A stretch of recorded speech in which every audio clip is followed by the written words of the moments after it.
Datuk Ahmad bin Ibrahim. Terima kasih Datuk Yang di-Pertua. Bismillahirrahmanirrahim. Assalamualaikum. Salam sejahtera, salam Malaysia Madani, segulai sejalai dan salam Ramadan. Bunga anjung gugur berseri, jatuh di taman beriring embun. Belanjawan digubal demi negeri, agar adil hingga ke puncak gunung. Datuk Yang di-Pertua, ini bukan tambahan yang kecil. Ia merupakan pelaburan berskala besar untuk memastikan kelangsungan pelaksanaan dasar, kesinambungan pentadbiran dan pemulihan ekonomi negara yang sedang berdepan dengan cabaran pelbagai dimensi. Datuk Yang di-Pertua, kita tidak boleh membincangkan RUU ini dalam ruang kedap tanpa memahami realiti ekonomi global dan ketidaktentuan yang sedang membelenggu dunia. Ekonomi global masih berada dalam fasa pemulihan pasca pandemik COVID-19. Namun pemulihan ini bersifat tidak sekata. Rantaian bekalan global masih terganggu, kos pengeluaran meningkat dan negara membangun terus berdepan tekanan pasaran luar. Di samping itu, kita juga menyaksikan konflik geopolitik berpanjangan, khususnya peperangan di Ukraine yang terus mengganggu kestabilan bekalan tenaga dan makanan dunia. Apatah lagi kesan langsung kepada Malaysia, tekanan inflasi, peningkatan kos import dan ketidakstabilan pasaran komoditi. Datuk Yang di-Pertua, namun lebih membimbangkan adalah krisis kemanusiaan yang sedang berlaku di Gaza. Kekejaman yang tidak berperi kemanusiaan terhadap rakyat Palestin bukan hanya menyayat hati umat Islam dan pencinta keadilan sejagat, tetapi turut mengheret rantau Timur Tengah ke dalam ketidaktentuan politik dan ekonomi. Malaysia sebagai negara Islam dan anggota OIC mesti terus lantang memperjuangkan keadilan untuk rakyat Palestin. Dalam masa yang sama, kita juga perlu bersedia menghadapi kesan sampingan ekonomi, kerana Timur Tengah merupakan antara sumber tenaga dan rakan dagang strategik negara kita. Datuk Yang di-Pertua, kesan daripada dasar monetary agresif di negara maju, khususnya Amerika Syarikat, turut dirasai kita. Kadar faedah tinggi yang ditetapkan oleh US Federal Reserve telah mendorong aliran keluar modal dan pasaran negara membangun, termasuk kita. Nilai ringgit terus berdepan tekanan yang bukan kecil. Ini menuntut tindakan fiskal bersifat agile dan berstrategi. Maka RUU ini bukan saja untuk menampung kekurangan perbelanjaan terdahulu, tetapi sebagai suntikan fiskal yang penting untuk menstabilkan dan mengimbangi semula kedudukan ekonomi negara dalam jangka masa pendek dan sederhana. Datuk Yang di-Pertua, lanskap politik dunia juga berada dalam keadaan tidak menentu. Amerika Syarikat kini sebagai kuasa besar ekonomi dunia semakin sukar diramal. Dasar luar negara tersebut kelihatan bercanggah, terutama dalam isu tarif, perdagangan dan perjanjian pelaburan. Salah satu implikasi besar kepada Malaysia adalah dalam sektor semikonduktor.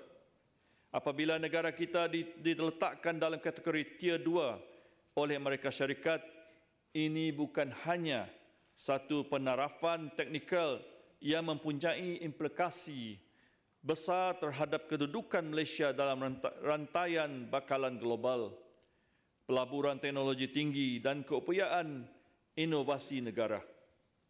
Kerajaan perlu bertindak pantas dan tegas untuk memastikan industri semikonduktor tempatan tidak terpinggir.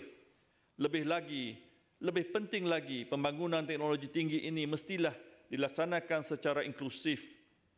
Wilayah Malaysia Timur seperti Sarawak dan Sabah harus diberi tempat dalam pelan transformasi digital nasional agar tidak terus dilihat sebagai periferi, wilayah yang kurang maju.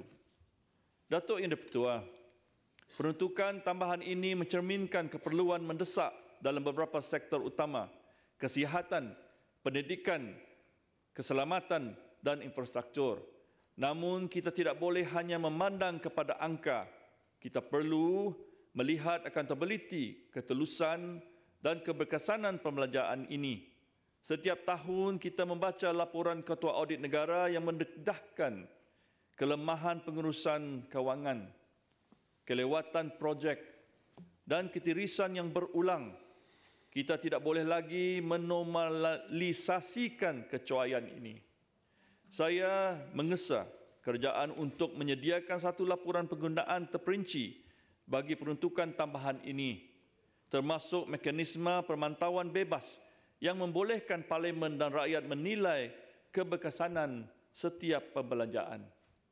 Datuk Yang Pertua, kita melihat sejumlah besar peruntukan ini termasuk 12.62 bilion disalurkan kepada perkhidmatan perbandaran menunjukkan tumpuan kerajaan kepada pemantapan kedudukan fiskal dan pembayaran komitmen utama negara. Saya menyokong langkah ini, tetapi menekankan sekali lagi bahawa pengurusan kewangan awam mesti dilakukan secara berhemah dan telus. Begitu juga dengan peruntukan 1.08 bilion kepada Kementerian Perdagangan Dalam Negeri dan kos sara hidup yang amat penting untuk menstabilkan harga barang keperluan asas. Ini adalah langkah tepat dalam menangani keresahan rakyat akibat kenaikan kos sara hidup yang semakin menghimpit. Saya juga ingin menyambut baik peruntukan tambahan kepada Kementerian Pendidikan dan Kementerian Pendidikan Tinggi kerana pelaburan dalam pendidikan adalah pelaburan jangka panjang negara. Kita tidak boleh biarkan tekanan fiskal mengorbankan masa depan anak-anak kita. Datuk Yang Dipertua, saya juga ingin menegaskan bahawa RUU ini harus menjadi alat strategik, bukan hanya bersifat penampung kebocoran. Setiap suntikan fiskal mestilah berimpak tinggi, menyumbang kepada produktiviti dan memperkukuhkan daya tahan ekonomi negara. Dalam masa yang sama, saya mengesah kerajaan untuk mengutamakan projek pembangunan yang menjana pekerjaan berkualiti, bukan sekadar projek fizikal tanpa kesinambungan ekonomi. Kedua, memberi tumpuan kepada wilayah yang terpinggir seperti Malaysia Borneo agar jurang pembangunan dapat dirapatkan dengan lebih tuntas. Tiga, mengukuhkan keupayaan pemantauan kementerian dan agensi pelaksanaan supaya peruntukan tidak disia-siakan oleh kelemahan takbir urus.